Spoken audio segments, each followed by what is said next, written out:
profonde. Néanmoins, et il ne se fait pas faute d'essayer de vérifier ces déductions, et il appelait justement à une collaboration scientifique pour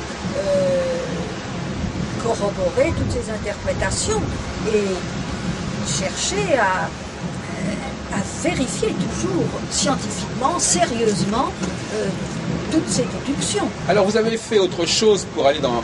Vous avez été imprégné par André Boudinot pour d'autres raisons, puisque vous avez consacré votre travail, vous avez basculé vers l'histoire de l'astrologie, et vous avez notamment consacré une thèse de doctorat en 99, qui a été soutenue en 99, où l'astrologie est étudiée dans la littérature de la Renaissance. C'est-à-dire que j'ai trouvé dans des contes de fées... Voilà, c'est Astrologie et contes de fées. Voici. Ah, vous l'avez publié chez Septentrion. Oui, thèse à la carte. Voilà. Animo e Feeri dans Lo Conto degli Punti de Giambattista Basile.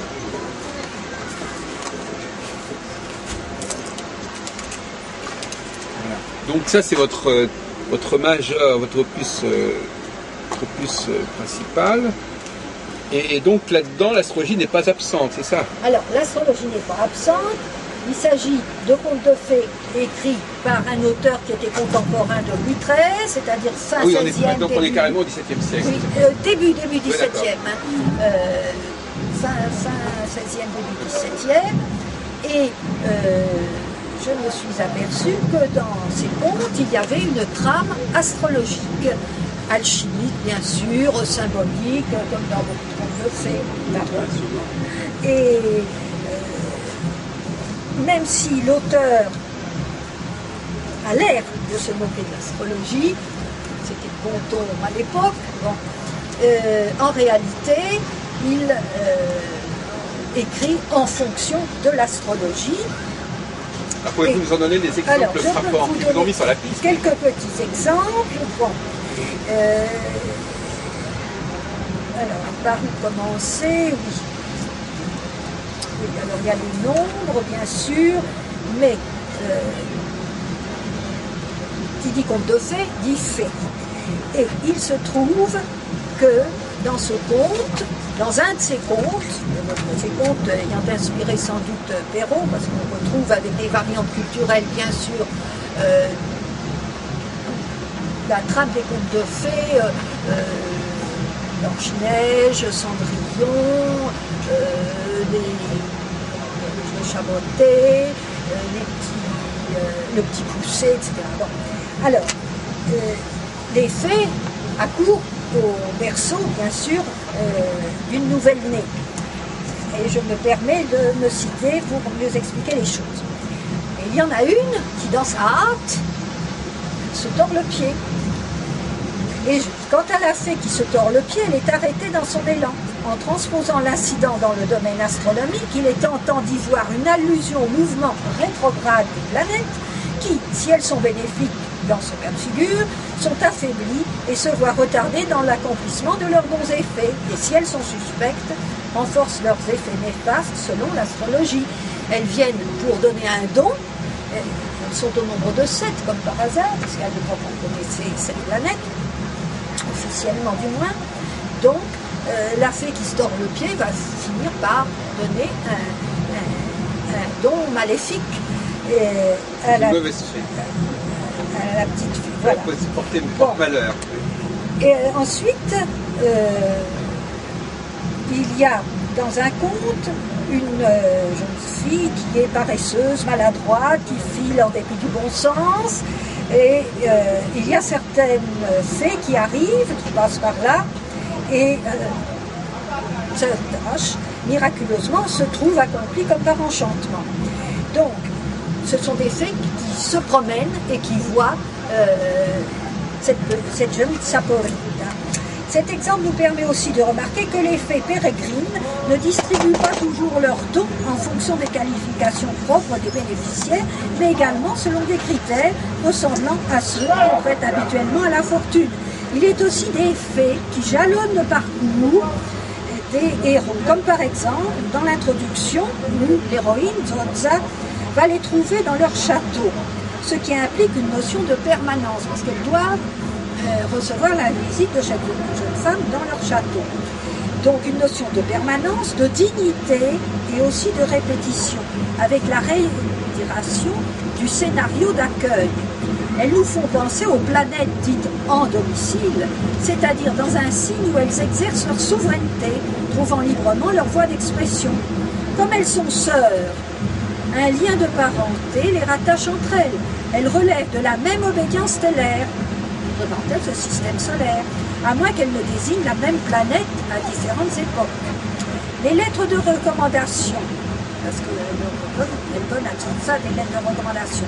Ces lettres de recommandation indiquent un passage prévu et écrit, donc fatidique, ce qui nous fait penser aux savants calculs inscrits d'avance sur les éphémérides. À la différence des autres fées, celles-ci se sont fixées chez elles, et c'est Zoza qui accomplit son périple. Ce sont les rendez-vous sidéraux, en fonction des promesses initiales individuelles, envisagées sous l'angle de la stabilité de ce qui est déterminé une fois pour toutes et pour chacun. Ces rencontres sont inéluctables et décisives sur le chemin de l'existence, car elles sont le développement ou la concrétisation dans la durée des données initiales. Bon. Ensuite, les fées figurent dans le cadre même du récit. Et à la fin des contes, les fées, évidemment, ce sont les planètes. Nous retrouvons leurs objets enchantés, parce qu'elles donnent des fruits secs, qui ne sont pas à ouvrir tout de suite, est-il bien précisé. Mais ils renferment déjà leurs promesses, qu'ils conservent précieusement, comme dans le thème, dont tout ne se développe pas instantanément. Je trouve que c'est assez subtil comme interprétation. C'est pas évident en fait. Hein.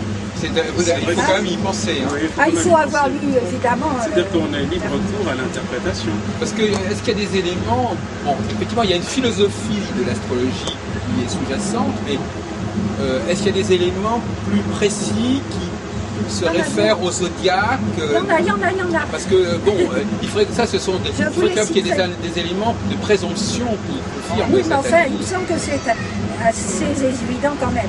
Les faits, je vous dis un petit passage seulement encore de ce genre-là, parce que, à mon avis, ça a vraiment un rapport avec l'interprétation à l'astrologie.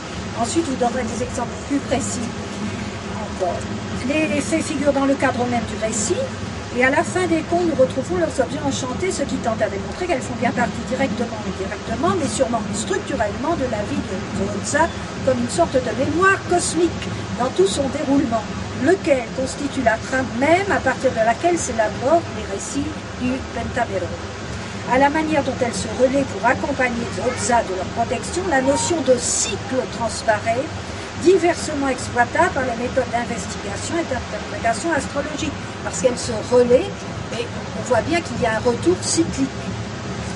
Le retour des planètes sur les mêmes points du zodiaque, impliqué éventuellement par cette notion de fixité, est considéré comme important et significatif. Les présents ne sont pas identiques mais comparables.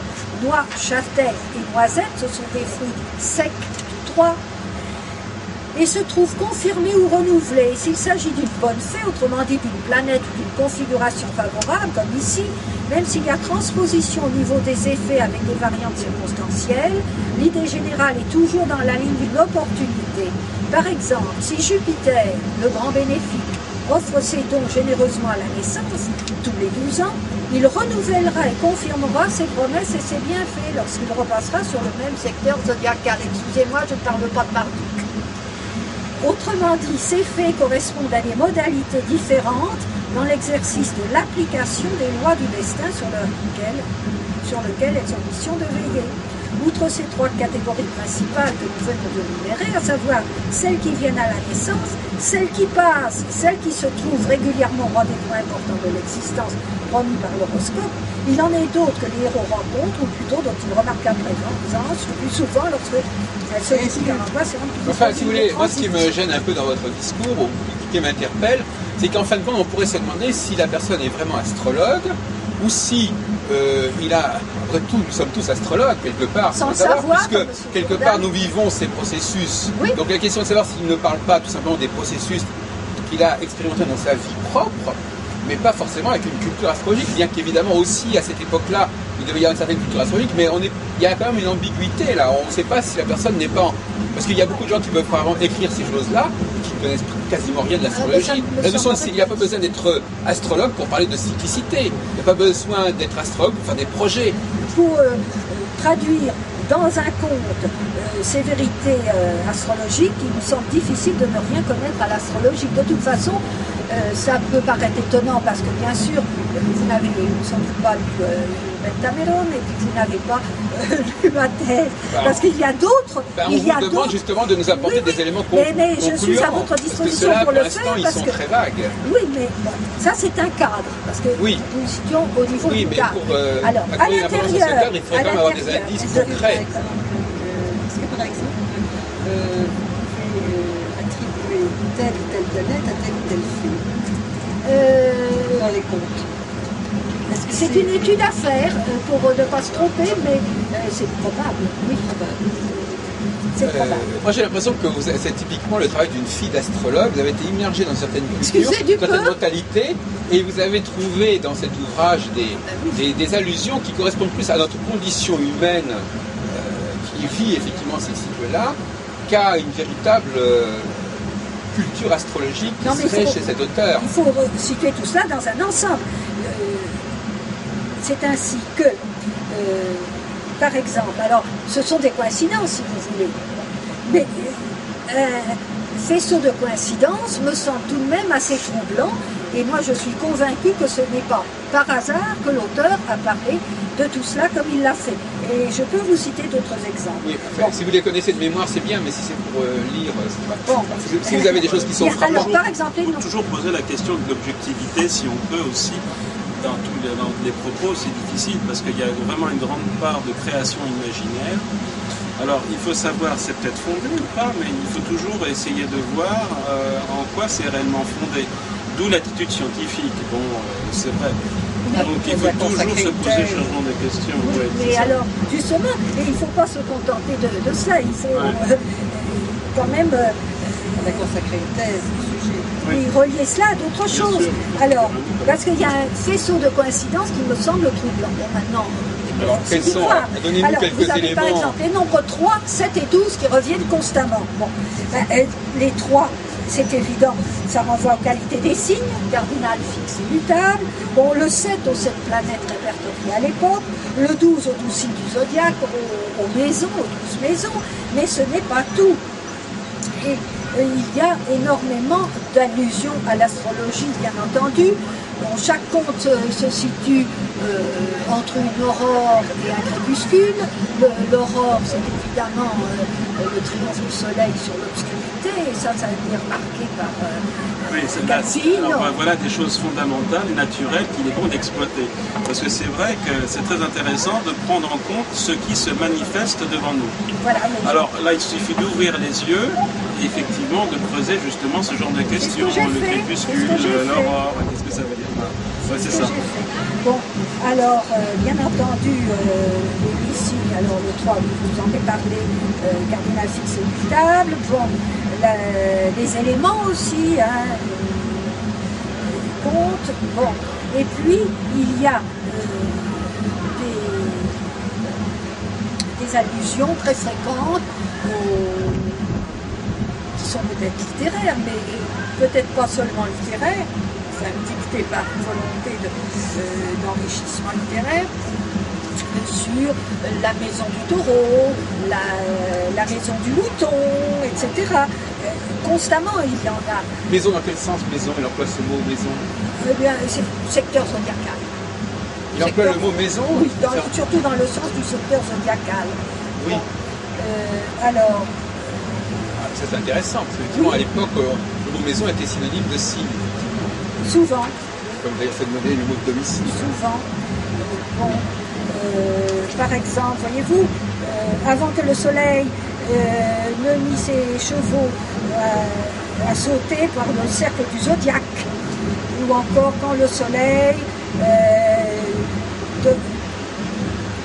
donna pour offrande à la terre la possession prise à la maison du taureau, un jupon vert,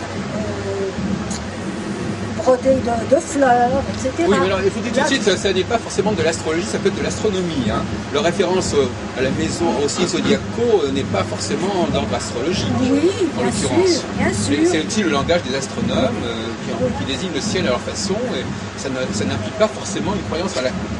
Un astronome peut parler du zodiaque et sans croire à l'astrologie pour autant. Hein. C'est une allusion poétique et littéraire. Seulement à l'époque, les deux étaient Ah confondus. non, oui, ça c'est au début du XVIIe siècle, il y avait déjà... Au début du XVIIe il y avait siècle. déjà des différences importantes entre les Début deux, du XVIIe les siècle. deux professions. Hein. Et on a le droit de décrire le ciel sans pour autant imaginer qu'il a une influence. Hein. De parler des planètes, c'est l'époque de Galilée, je signale. Galilée croyait à l'astrologie. Oui, mais on n'est pas obligé de croire à l'astrologie pour faire de l'astronomie. On n'est pas obligé de décrire le ciel pour croire que le ciel a une influence sur nous. Ce sont deux choses différentes. Ah oui, mais pour tirer des interprétations astrologiques... Ah ben, interprétation astrologique, quelles interprétations astrologiques? Eh bien, si on croit à l'astrologie, on est obligé de se fonder Oui, sur mais là, qu'est-ce qui prouve qu'il croit? l'astronomie. Qu'est-ce qui prouve qu'il croit en l'astrologie, là? Eh On bien- peut croire on peut pas faire d'astrologie sans astronomie, on peut faire de l'astronomie sans astrologie. Certainement, seulement ce n'est pas le cas de mon auteur qui Voilà. en parle sans arrêt et qui justifie même par l'astrologie. On peut se demander s'il n'a pas plutôt développé une sorte de philosophie astronomique, cyclique, comme ça, assez générale, mais qui n'est pas réellement la tradition astrologique au sens strict du terme, voyez-vous. Non, mais alors je ne sais pas ce que vous entendez par astrologie, parce qu'à l'époque, l'astrologie était reliée à une compréhension philosophique. Non, mais on pouvait être astronome et ne pas croire à l'influence des astres. Alors on n'est pas astrologue dans ces cas-là. Non, justement, c'est bien c'est bien ça. Est-ce Non, que cet non. auteur était astrologue? Oui, moi je suis persuadée qu'il l'était. Je donne d'autres exemples, je ne veux pas. En tout vous cas, les ennuyer références au avec zodiaque les ne sont lectures. pas un élément déterminant et concluant. Non, je n'ai pas dit que c'était déterminant, mais c'est la structure mère qui est Mais déterminante. tout astronome croit un peu au cycle aussi. Un astronome connaît les cycles, il peut avoir une certaine philosophie du cycle sans être astrologue. Il y a un problème de frontière là qui se pose. Hein. Comment peut-on ne pas s'intéresser au cycle en étant astronome? Mais l'astronome croit au cycle, mais il ne croit pas de la même façon que l'astrologue. Bon, par exemple, alors, je regrette si je lis un peu, je réponds à votre question, parce que j'ai expliqué que cet auteur, n'est-ce pas, Basile condamne, bien sûr, et se moque des astrologues charlatans, bien sûr. Ben, par exemple. Il ironise sur les lacunes ou le charlatanisme voilà. de ces marchands d'Orient, que sont souvent des astrologues ou prétendus tels, et il n'hésite pas à les caricaturer. Néanmoins, il rapporte la prédiction des astrologues pour justifier, dans un de ses contes, la simultanéité de la mort de la reine Marina et de celle du dragon, au 5e conte de la 4e journée. Bon, ben, il s'en tient à l'astrologie. Ce qu'il dit aussi, c'est que, en conclusion d'un de ses contes, est fou et pazzo qui contraste a quelle stelle. Et est fou celui qui veut s'opposer aux étoiles. Voilà. C'est la morale d'un de ses contes. Alors je ne pense pas qu'on puisse lui dénier l'appartenance à la cohorte des astrologues. Encore qu'un conte, ce ne soit qu'un conte. Hein. Oui, mais- Il y a une dimension imaginaire, une Oui, bien dimension sûr. légendaire, Oui. qui n'implique pas forcément une croyance. Bien sûr, oui, mais la morale, Il y a une elle, inspiration. bien sûr, mais la morale, elle, renferme la sagesse de l'auteur en général. D'accord. Bah, écoutez, en tout cas, votre père avait connaissance, parce que vous avez dû lui passer beaucoup Non, d'années. non. Non, mais je veux Oui, dire, j'ai voilà. passé 7 ans. Non, mais la mon soutenance, ça père- fait en 99. Mais lui, vous n'avez commencé ce travail qu'à la mort de votre père? Oui, 7 ans auparavant. Mais 91.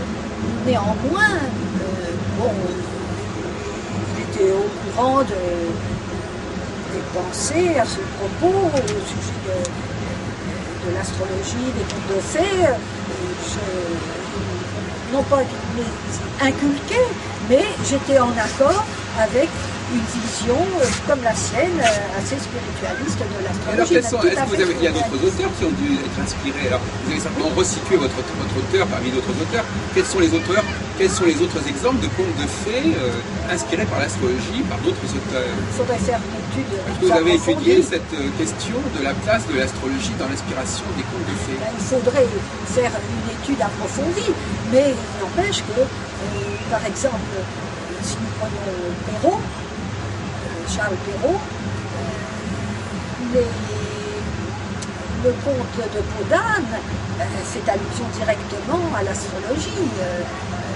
Vous pouvez nous le repréciser, s'il vous plaît? Je ne sais plus exactement, il y a la robe aurore, non, la robe de soleil, Oui. c'est plus exactement la robe de lune. Oui. Il y a la princesse Aurore aussi Oui. dans je ne sais plus quel conte de fées. Bon, c'est indéniable, il faudrait faire une étude approfondie, comme j'ai essayé d'en faire une, et il y aurait encore pu approfondir de ces 50 contes. Alors justement, on va parler avec nos autres amis, là, c'est le problème de l'inspiration. Alors, est-ce que par exemple vous deux, vous avez trouvé de l'astrologie dans des textes qui ne se présentaient pas comme tels en quelque sorte? Alors, il y a, moi je trouve votre réflexion très intéressante. Je vous remercie. Et cela vaudrait la peine de relire certains contes et de donner notre interprétation d'astrologue aux différents contes. Ça pourrait faire un objet de rencontre. Ça pourrait être très intéressant. Et cela me fait penser non pas aux contes de fées, mais aux mythes et aux travaux d'Hercule, bien sûr. Ben voilà, par exemple. Les travaux d'Hercule d'Alice Bailey, et c'est une étude absolument remarquable. Là aussi, qui est une interprétation très profonde de l'aspect alchimique de l'astrologie. Dans un chapitre, je traite de l'alchimie et je traite aussi des contes, bien sûr, des mythes de l'Antiquité. Voilà. Donc, et il paraît, moi j'avais eu l'occasion, malheureusement je me souviens plus de son nom, de rencontrer dans un salon du livre à Bruxelles quelqu'un qui avait fait une thèse tout à fait remarquable sur Tintin, qui était inspiré, donc il avait compris que c'était inspiré par les travaux d'Hercule. Oui, les 12 travaux comme par hasard. 12 travaux d'Hercule, voilà. Et Alice Bailey, vous connaissez tous son travail, comme j'adore. Non, je n'ai pas lu. Non. Alors je vous conseille vraiment, et ça vaudrait aussi la peine de se réunir à ce propos, d'essayer de comprendre ce qui se passe, parce que sur plusieurs points d'ailleurs qu'elle rejoint, Baudelaire la rejoint, enfin, ils ont une certaine perception alchimique des énergies symbolisées par les planètes. Ce qui est amusant, c'est que là, on a deux terrains d'investigation différents. Il y a l'astrologue qui essaie de montrer que l'astrologie est présente dans la vie des gens, et puis alors l'astrologue qui essaie de prouver que l'astrologie est présente dans la littérature. Évidemment, ce n'est pas du tout le même type d'astrologie, parce que dans le cas de la vie des gens, il y a un phénomène réel, alors que dans la littérature, il y a une mise en scène, il y a une mise en œuvre qui est tout à fait délibérée, et qui ne prouve rien, à la limite qui prouve simplement que la personne est inspirée par l'astrologie, mais comme il peut inventer n'importe quoi, il peut, ça peut être une trame romanesque. Voilà. Et ça c'est très intéressant, parce que alors là nous touchons un autre point que nous n'avons pas encore évoqué, Eh bien, allons-y. qui est l'illusion, Ah oui. qui est le phénomène de l'illusion.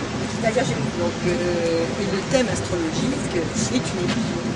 Enfin, Oui, alors attendez, précisez-vous, parce que vous avez un côté un peu lapidaire, Françoise. Oui, pardon. Vous l'avez déjà remarqué il y a un an au Oui. congrès qu'on avait fait au mois de juin sur l'art de prévoir. Vous avez des formules comme ça et on ne sait pas ce qu'il y a derrière. alors, c'est-à-dire que de la même façon que ce que vous disiez, à savoir, vous parlez de la création artistique littéraire, évidemment, elle est fondée sur une lecture et une écriture de la réalité.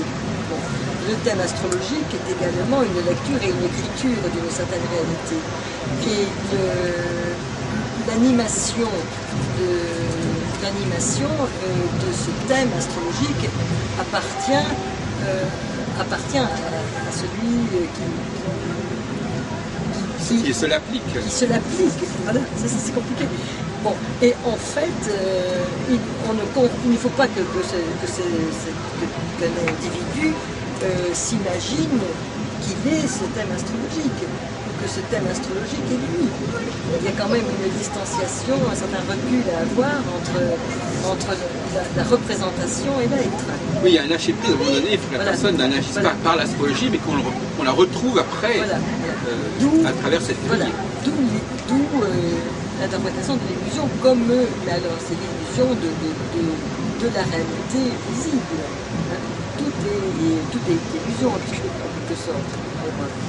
Mais, ce qui nous pose d'ailleurs un problème que j'ai abordé récemment, qu'on a pas mal discuté, c'est de savoir si l'astrologie nous dit ce que nous sommes, ou ce que nous pourrions être, ou ce que nous aurions éventuellement la possibilité d'être.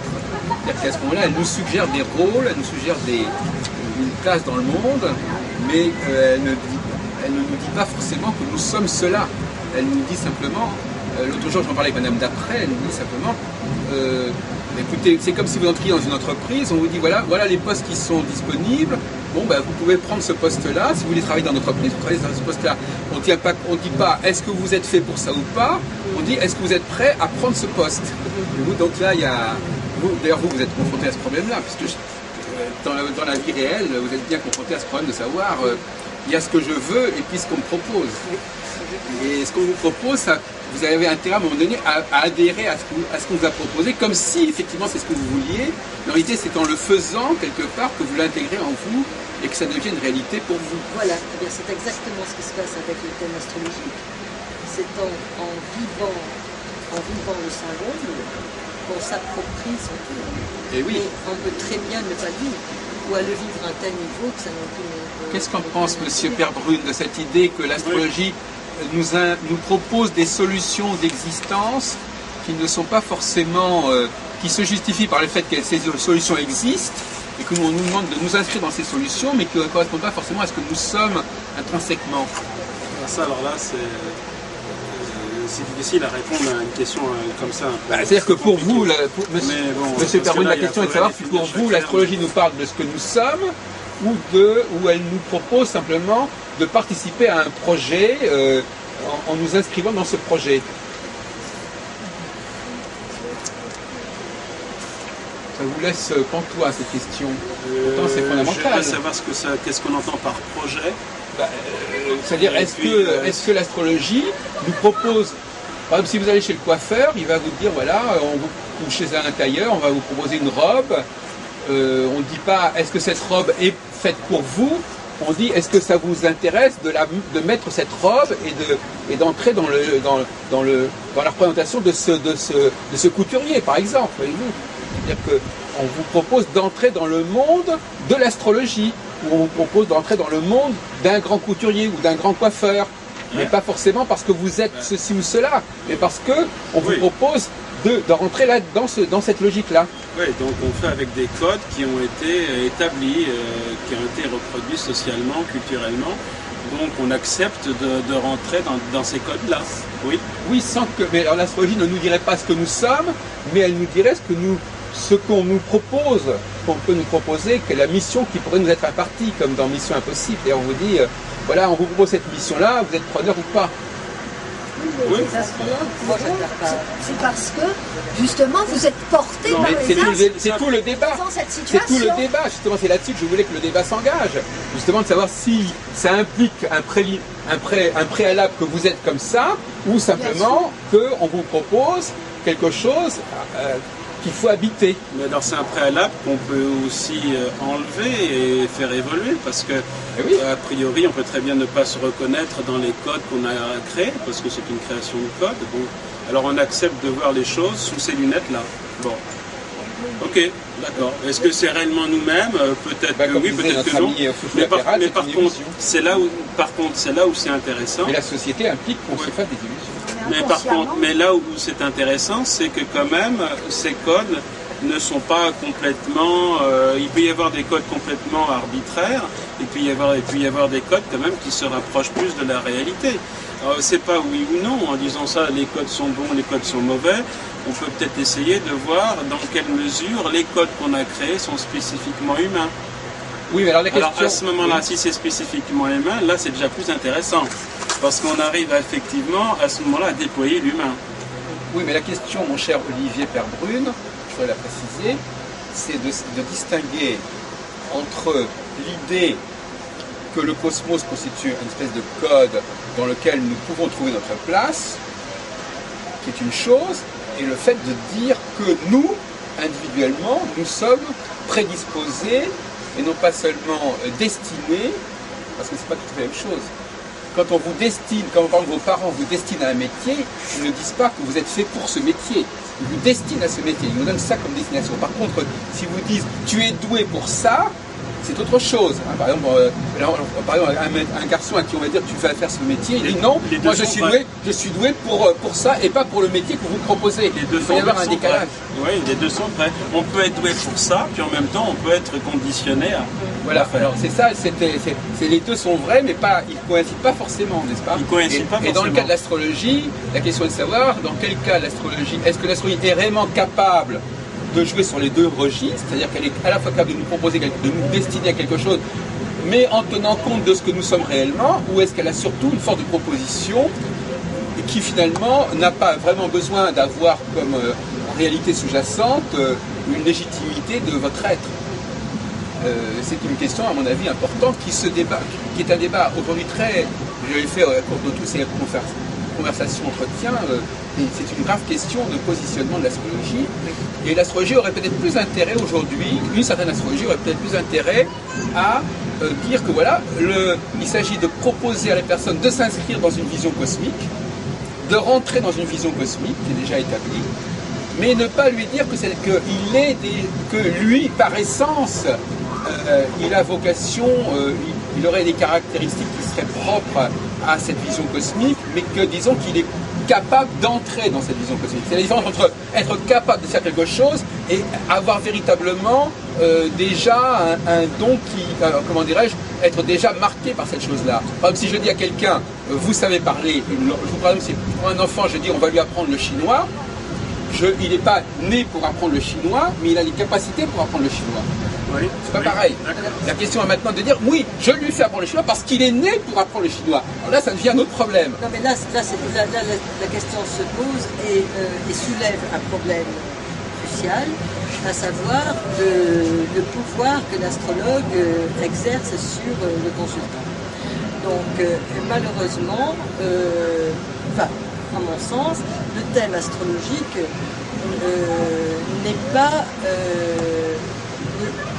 on ne peut pas appliquer un thème astrologique à un individu. On peut ouvrir à un individu à la structure astrologique. Mais lui imposer une structure, là, on entre dans toutes les dérives. Est-ce que si vous ouvrez l'individu à la structure astrologique de son thème mental, c'est autre chose, c'est-à-dire que là vous allez lui indiquer quelles sont les qualités dont il dispose à la naissance, et au fur et à mesure de son développement dans la vie, il va bénéficier de telle ou telle autre qualité, forcément, parce qu'on a toujours tendance à réduire, à oublier que l'individu a en soi le soleil dans tous les signes. On le réduit à un signe. C'est une absurdité. Le soleil parcourt tous les signes du zodiaque dans n'importe quel thème. Il y a des virtualités très larges. Voilà. Donc, on ne peut pas se réduire, nous-mêmes à un thème astrologique, ça n'a pas de sens. Oui, mais si vous voulez, c'est un peu comme un organigramme. Dans un organigramme, comme je disais tout à l'heure, vous avez une société, la société cosmique, elle propose différents postes, qui sont les signes, les planètes, et on vous dit, voilà, bon, vous voulez rentrer dans cette société, voilà les postes qui sont disponibles. Alors, est-ce que vous pensez que vous êtes capable d'assumer tel et tel poste sous réserve, bien entendu, que vous puissiez le faire. Vous réserve, mais de là à dire que vous étiez né pour assurer ce poste-là dans cette société en particulier, on parlait de code, non. Parce que dans une autre société, ça sera structuré autrement. Donc il faut avoir... Moi je crois qu'il faut distinguer fondamentalement les potentialités innées qui nous permettent de vivre dans la société. Par exemple, pour être un être humain, il faut avoir un certain nombre de capacités. Si on n'a pas ces capacités-là, basiques, on ne peut pas fonctionner. Il faut savoir apprendre à parler, il faut apprendre à écouter. Bon, c'est des potentialités, mais ça ne va pas tellement. Ces potentialités, il faut qu'elles se manifestent, qu'elles se concrétisent dans un contexte, dans un cadre donné. Et c'est le problème de l'astrologie, c'est de savoir si elle se contente de décrire nos potentialités fondamentales ou si elle préjuge déjà du domaine d'application et de réalisation de ces potentialités. C'est-à-dire que ces qualités-là et ces potentialités-là peuvent s'exercer dans plusieurs domaines. Je prends un exemple. Prenez. Personnel, comme ça, au moins c'est plus clair. Bon. Pour moi, j'ai Lune et Vénus en 9, conjoint au milieu du ciel en Gémeaux. Et Soleil, Mercure, Uranus en 10, en Cancer. Alors, sur le plan professionnel, c'est Gémeaux. Qu'est-ce que j'ai fait sur le plan professionnel? Eh bien, j'ai à la fois enseigné l'anglais en France, le français à l'étranger. Donc la 9 est bien jouée. Je m'intéresse à l'édition.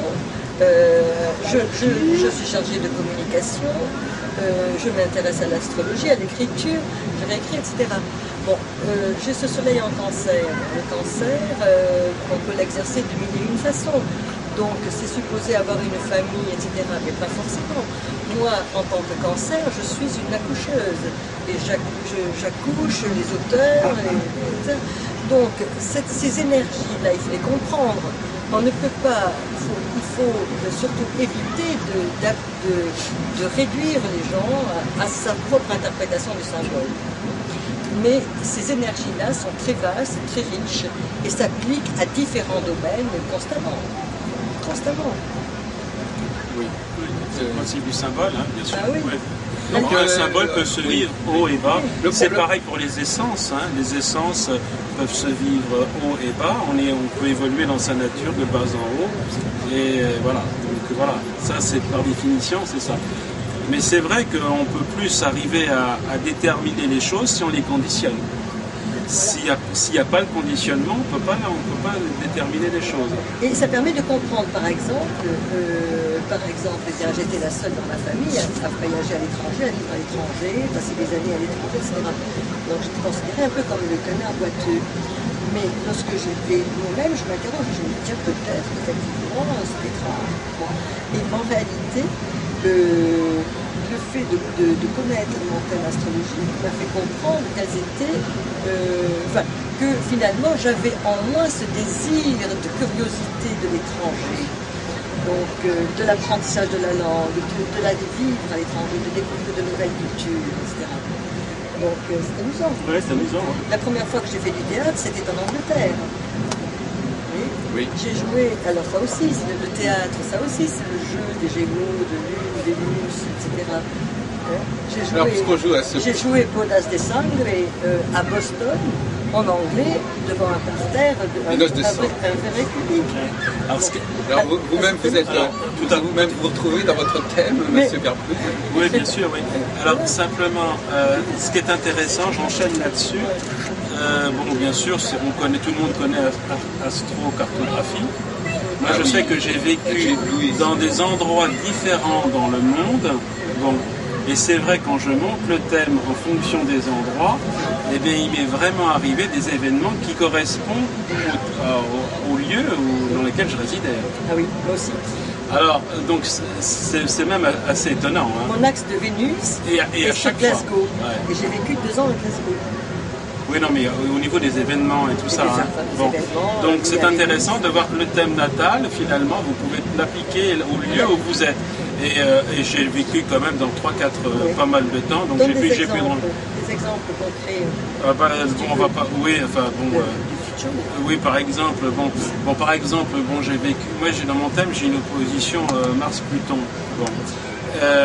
Donc, quand j'ai vécu à New York, bien à New York, effectivement, j'avais tendance à faire la révolution dans ma classe, et elle était en 10, cette opposition-là. Alors que ici sur Paris, c'était autre chose. Quand par exemple j'ai voulu partir en communauté à une époque d'Ernée, ben, Neptune était au milieu du ciel. C'était à l'endroit où était cette communauté, par exemple. Bon, et tout comme ça. Hein. Bon, quand je suis allé en Amérique latine, j'avais plein de maison 12. J'étais en planète en maison 12 et j'étais complètement... Vous parlez de la révolution solaire ou le thème natal? Non, non, je parle du lieu, c'est-à-dire mon thème natal, mais monté sur le lieu. Bon, tout comme ça. Quand j'étais parti en Inde, bon, j'avais effectivement le Neptune, lune Neptune, enfin donc sur cette espèce de communion qui était en maison 7. Bon.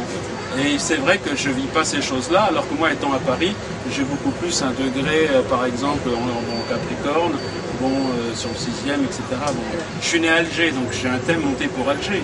Mais là, je vis sur Paris. Enfin bon, il y a beaucoup à dire. Et là aussi, ce serait intéressant de demander aux astrologues eux-mêmes, à partir de leur thème, de donner leur expérience Voilà, justement. Et du thème, et aussi en fonction des transits et des progressions, etc. Alors là, on peut tout de suite enchaîner. Au niveau du temps, par contre, quand vous faites parcours le temps, si vous prenez astrocartographie, c'est le thème natal qui compte, parce qu'on revient à l'origine, l'éternité. Donc le temps, il faut le reprendre sur le thème natal. Par contre, quand vous vous interrogez sur l'espace, là, ça joue pas. Vous pouvez, c'est le thème de l'espace. Alors, espace et temps, c'est pas la même nature. Non, mais alors quelques petites choses de Marie-Christine Moulineau. Eh bien, mon père a écrit un article sur astrologie et topo-astrologie dans l'Almanach à Cornac 1965, pardon. Almanach à Cornac 1965, astrologie et topo-astrologie. Alors, topo-astrologie, c'est ça. Il remarquait que, justement, contre Saturne, contre Chronos, on ne pouvait pas faire grand-chose. Tandis que Uranus pouvait nous libérer. Uranus, c'est l'espace. Le cosmos. Ça m'intéresse particulièrement. Mais c'est très intéressant. Et M. Agon me demandait quelle était l'originalité de mon père et de recherche originale. Alors, j'en dirai un mot. Et je crois que c'est particulièrement intéressant. D'ailleurs, il a sous-titré son article « Une voie vers le libre arbitre ». Et comme a dit Victor Hugo, Dieu garde la durée et vous laisse l'espace dans les champs du crépuscule. J'avais pensé à Volvigne qui faisait voyager les gens pour que leur révolution solaire tombe. Mais ça nous est arrivé. Nous sommes allés à Rome parce que la révolution... Enfin, c'était notre intention, mais à ce moment-là particulièrement, parce que pour la révolution solaire de ma mère, c'était meilleur. Si elle restait à Paris. Ah oui, ça c'était la tradition, les astrologues qui se déplaçaient. Alors cette topo-astrologie, c'est ça qu'est-ce qu'il dit Alors, dans la topo-astrologie, regardez le thème de Roudiard, vous le montez pour San Francisco, ben, toute la philosophie de Roudiard, elle donne sur San Francisco. Alors qu'en maison 6, c'était maladie, il était malade, etc. Il a la Mars, Pluton, Neptune en 6 et en 7, alors que ça tombe carrément en 10 à San Francisco. Le renouvellement de l'astrologie, du monde, etc. C'était passé pour ça. Je sais pas, non, parce qu'il était sur New York, donc il avait autre chose, c'était des choses affectives qu'il avait vécues. Donc c'est quand même intéressant de voir ça. Quoi. Alors Uranus, moi je suis particulièrement intéressée en ce moment. Uranus éveilleur, mon père avait écrit un article sur Uranus éveilleur, et Uranus donc nous donne un espace de liberté, c'est vraiment le cas de le dire, et permet d'échapper à certaines contraintes que nous inflige l'astrologie. Donc on ne peut pas dire que l'astrologie nous contraint, nous détermine, comme dit le vieil adage, les astres inclinent mais ne déterminent pas. Et donc nous avons la chance de pouvoir nous appuyer sur Uranus. C'est aussi notre originalité personnelle. Il faut qu'on... Personnelle comme nous.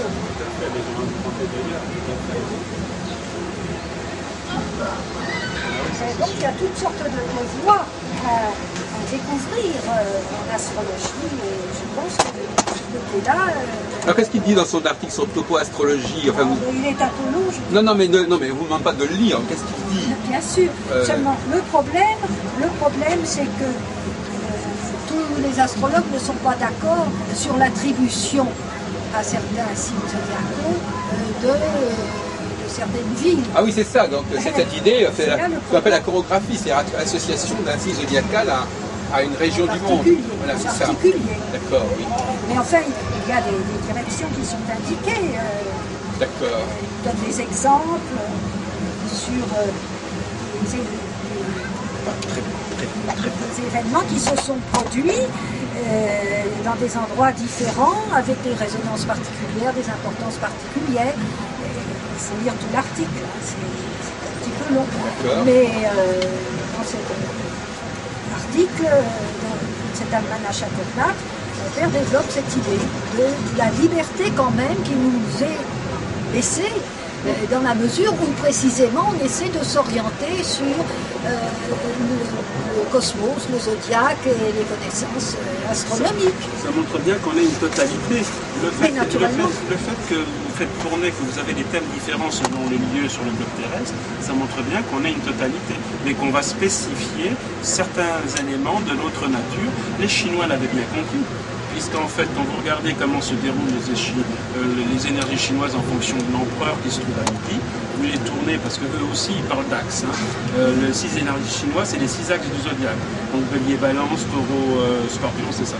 Il les faisait tourner, et puis vous trouvez la croix cardinale, les croix fixes, c'est pareil, tout est identique. Le mouvement de la Terre, le mouvement du ciel, tout ça c'est pareil.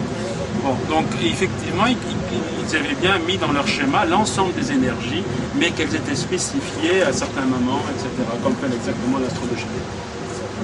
Alors je voudrais revenir un peu sur certains points, par exemple la notion de voyage qui me paraît très intéressante. Alors moi personnellement je voudrais quand même apporter un bémol. Je suis tout à fait d'accord pour dire qu'il y a des périodes de la cyclique qui nous incitent à voyager, mais qui sont ce qu'on appelle un mouvement brownien. C'est-à-dire qu'effectivement, il y a des moments où les choses, il y a un brassage, il y a une circulation qui se fait à l'échelle de la société tout entière, à l'échelle même du monde tout entier. Et on voit bien qu'actuellement, par exemple, il y a des choses, ça bouge pas mal. Les gens voyagent beaucoup. Quand une armée a envahi un autre pays, c'est une forme de voyage, sinon le tourisme, je vous signale. Donc il y a des moments où les choses bougent. Et ça, c'est une chose. Maintenant, moi qui suis né, qui suis signe Sagittaire, je pourrais dire que je suis particulièrement voué au voyage, mais je pense pas. Je pense que c'est une coïncidence. Je pense que la condition humaine je crois que c'est notre histoire de l'humanité est marquée par le voyage. Elle est marquée soit par les sédentaires, soit par les nomades. Alors que de toute façon, quand les Allemands ont occupé la France dans les années 40, tout le monde a voyagé. Parce que tout le monde était à l'heure allemande. À telle enseigne d'ailleurs que l'heure française actuelle est l'heure de Berlin. On n'a toujours pas changé cette heure d'ailleurs. Tu veux en venir alors, d'accord? Ouais, je veux dire en venir que c'est un phénomène global et universel que l'idée du voyage. Que, bon, cela dit, il y a ce que j'appelle... Non, mais justement pas. Non, justement, je disais que c'était une coïncidence. Que j'ai été... ce à quoi je veux en venir, c'est de dire que finalement, il y a peut-être certaines personnes qui sont plus marquées par ce que j'appelle la notion d'action directe et indirecte. Il y a certaines personnes et pour que tout le monde voyage, il ne s'agit pas que tout le monde voyage. Il suffit que quelques personnes voyagent et ça force les autres à se retrouver en confrontation avec l'étranger. L'étranger, c'est à la fois celui qui est au loin et celui qui vient de loin. Et donc de toute façon, entre l'un et l'autre, c'est pour ça que quand un astrologue dit vous allez en confrontation avec l'étranger, il risque pas beaucoup de se tromper. Parce que soit ça sera la personne qui fera effectivement beaucoup de voyages, soit par la force des choses, elle rencontrera tôt ou tard des gens qui sont en voyage ou qui sont installés ou qui sont immigrés. Je veux dire que c'est une condition, pour employer un mot de cher à Pierre Nicolas, c'est la condition humaine et la condition d'être périodiquement confronté à la notion d'étranger. Qu'on soit Sagittaire, qu'on soit Maisonneuve, qu'on soit n'importe quoi, c'est une condition qui est fondamentale à la condition humaine et qui n'est pas spécifique à un thème natal particulier. Deuxième point que je voudrais faire, avant que nous passions dans un café, parce que notre batterie va s'arrêter là, c'est que je parlais tout à l'heure des potentialités. Moi personnellement, par exemple, je ne sais pas ce que vous en pensez, mesdames, je pense que par exemple le fait d'être un homme ou une femme, c'est déjà un élément essentiel. En dehors de la question même de savoir quel est le thème de naissance. Et donc quand je parle des capacités avec lesquelles nous naissons à la naissance, elles ne sont pas forcément dans le thème astral, elles sont tout simplement dans notre bagage génétique. C'est-à-dire que nous vivons dans une certaine famille, dans un certain milieu socioculturel, nous sommes d'un certain sexe, et l'astrologie peut nous indiquer quelque part comment au cours de notre vie les choses vont se présenter. Mais il faudrait quand même...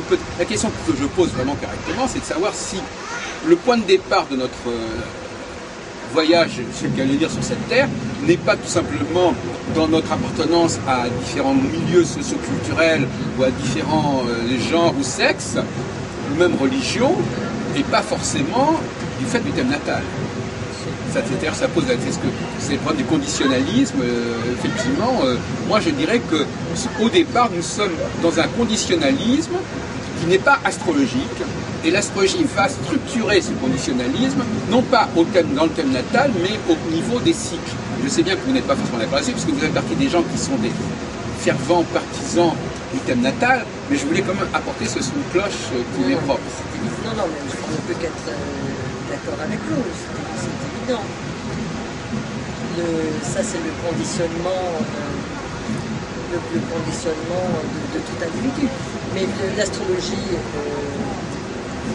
moi je ne situe pas du tout l'astrologie là. Un même thème peut s'appliquer à un homme et à une femme, c'est évident. Mais ce thème-là, donc la réponse, je sais pas, enfin, je veux pas mettre l'astrologie comme ça. Moi, je n'aborde pas l'astrologie de cette façon-là. Pour moi, ce n'est pas... qu'on soit un homme ou une femme, il n'y a aucune espèce d'importance. Voilà, mais c'est bien ça que je voulais entendre. Le conditionnement est réel, parce que le conditionnement est réel. Le conditionnement en tant qu'homme ou en tant que femme est réel. C'est pas simplement un conditionnement. Parce que alors on tombe dans la théorie du sexe et du genre, parce que soit c'est un conditionnement, c'est la société qui nous oblige à nous penser comme homme ou femme, ou si nous avons véritablement des facultés différentes. On a des facultés différentes, mais la société nous oblige à penser comme homme ou une femme. C'est là qu'il y a un conditionnement. C'est là qu'il y a un conditionnement. Oui. Mais en réalité, si vous regardez, hier, nous avons fait une expérience extraordinaire, c'était le 15 août. Donc nous sommes allés à Notre-Dame. Oui, parlez-en. Et, on a étudié les sculptures astrologiques. Alors donc, il y a la Vierge qui est au milieu, et il y a les signes du zodiaque qui sont sur les deux piliers. Et donc, on va du signe des mois où le jour est le plus court au mois où les jours sont les plus longs. C'est-à-dire qu'on va de l'obscurité vers la lumière. D'accord ? Donc, et sous la Vierge, et j'étais ravie, c'est la première fois que je le voyais, j'ai pris une photo, il y a Adam et Ève qui se tiennent par la main, et ils sont reliés, si je puis dire, par l'arbre de la connaissance, autour duquel s'articule le serpent, et juste au-dessus de la racine du tronc de l'arbre, entre Adam et Ève, et au-dessus de la tête du serpent, sort un ange dont on voit le visage avec des ailes. Et c'est sur cet ange que repose la Vierge. Et si on regarde, on a l'axe central qui est complètement au milieu. Alors là, nous avons toute la Shakti, si on dit la Vierge, c'est la Shakti. Nous avons là un symbole extraordinaire, une connaissance absolue, où justement l'être humain doit réussir, qu'il soit homme ou femme, doit réussir à réunir ces deux aspects et à trouver cette énergie intérieure, la dégager et comprendre enfin. Magnifique.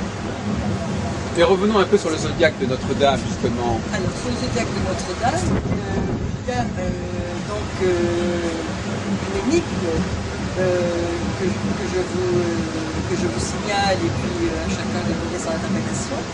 Donc, nous allons du signe donc de l'hiver à l'été, mais au lieu d'avoir le lion à droite, parce que si on a les poissons sans remonte, on devrait avoir le cancer ici. Au lieu d'avoir le cancer à droite, on a le lion, et inversement. Alors, moi je me suis beaucoup interrogée sur ce sujet.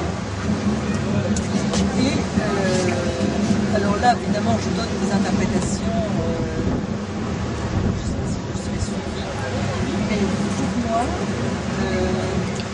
la Vierge Marie, symboliquement, représente donc l'Immaculée Conception. L'Immaculée Conception symbolise cette énergie vitale que l'on a en soi. Pour la retrouver, nous devons la faire dégager, si vous voulez, les chakras, les différents chakras, pour laisser passer cette énergie. Donc c'est ce qui est symbolisé par Adam et Ève, le serpent, etc. Et la gauche et la droite sont au niveau des canaux latéraux. Car la gauche, ici, régit la droite, et la droite régit la gauche. Et si nous montons l'énergie, on voit, et si nous descendons, nous montons l'énergie du canal central, et nous descendons l'énergie des deux canaux. Et nous nous retrouvons, le croisement se fait ici, au niveau du troisième œil, qui symboliquement est Jésus. Alors je voudrais qu'on revienne surtout sur le thème de Notre-Dame. On a regardé également hier, vous avez filmé d'ailleurs, on a regardé également la question des 12 mois, la prolongation des 12 mois. Et alors je crois que ce que je regrette, c'est que beaucoup d'astrologues ne connaissent pas cette iconographie des 12 mois. Par exemple, on a vu que le feu était très marquant pour le mois de janvier et février. On a vu par exemple, c'est intéressant, ils ont une difficulté, c'est amusant parce que quand par exemple l'eau du Verseau ou le feu, ça se ressemble un petit peu, c'est toujours des filaments comme ça, mais enfin on voit bien par exemple que le deuxième mois, le mois de février, on voit un feu de cheminée, etc. Et ça nous rappelle quand même que ce sont les mois d'hiver. Et alors la question est de savoir qu'est-ce que le Verseau, parce que justement il n'y a pas.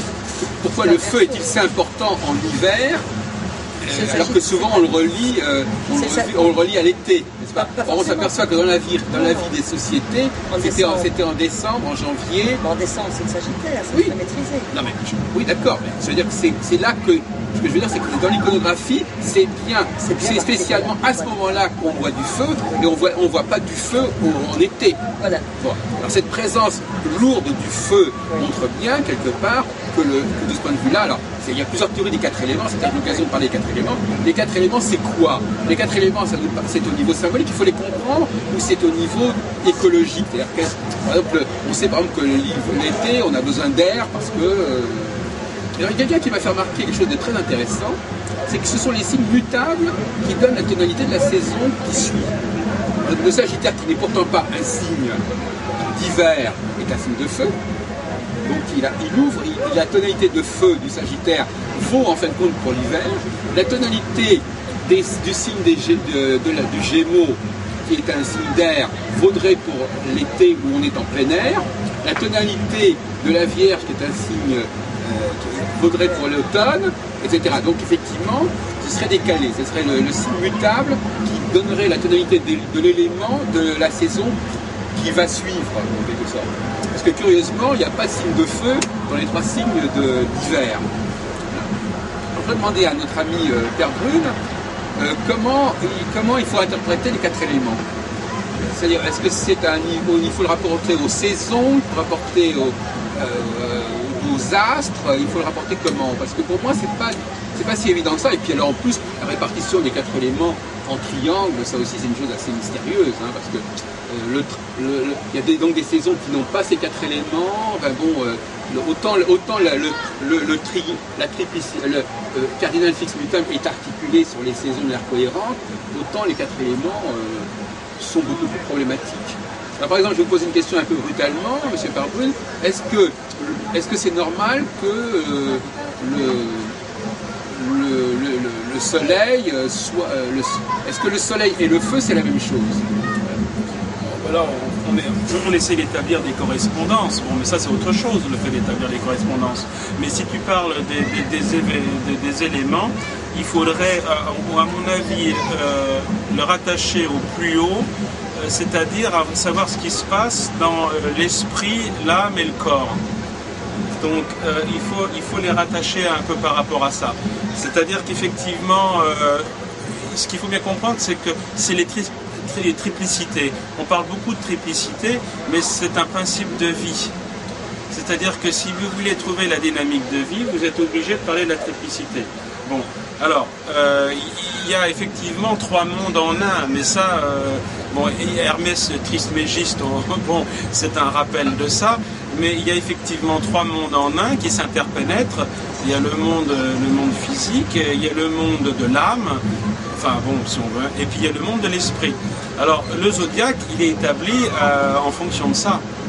Alors, si on veut arriver à expliquer les éléments, il faudrait effectivement décoder et expliquer ça par rapport à ça. C'est pour ça que c'est un principe de vie, c'est pour ça que ça marche, qu'on soit en haut comme en bas. Voilà. Donc, alors, par exemple, le signe de feu, tout de suite, c'est tout simplement l'esprit, qui dans les 3 triplicités. Donc, c'est ce qu'on dit, mais il faut le comprendre aussi. Le feu du bélier, donc le feu du lion et le feu du sagittaire. Bon. Ça rejoint aussi les 3 naissances dont parle Roudiard. C'est vraiment la chose la plus fondamentale à établir en astrologie. Et ça marche. Hein. À tel point que j'ai établi un système très simple, numérique d'ailleurs, numérologique, ça pourrait vous intéresser, par rapport aux planètes. Et je m'aperçois que dans le cycle des 7 ans multiplié avec ça, vous retrouvez les triplicités, mais avec une géométrie incroyable. Alors je voudrais vous interrompre parce que vous allez bientôt partir. Pouvez-vous nous raconter rapidement votre expérience au niveau du livre, monsieur Garouin? Quel livre? Les livres. Comment vous êtes rendu?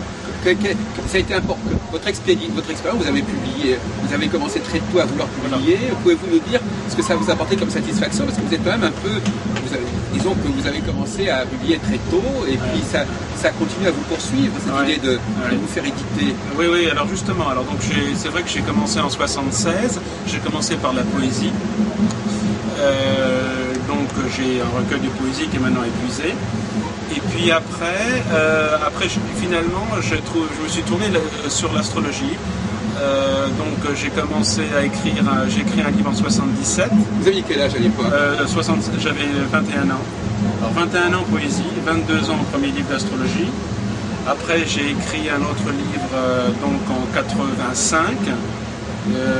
C'est Léo. Alors ce serait loin à expliquer, mais enfin donc la 85 termine une phase où je m'étais intéressé à la philosophie et la métaphysique et je voulais faire un premier point par rapport à Roudiard. Ensuite, bon, j'en ai écrit un autre, et puis là, donc ce livre-là qui vient de sortir. Alors, en fait, c'est très évolutif, c'est-à-dire que j'ai sorti un livre en 2006, j'en ai sorti un maintenant en 2007, et maintenant je prépare la suite. Alors, en les années 85, 2006, 2007, c'est une même idée. Et là, donc, voilà, maintenant j'en ai terminé. Il est évident que l'astrologie, moi, mène un peu justement à une mystique, à une découverte intérieure, et finalement, on trouve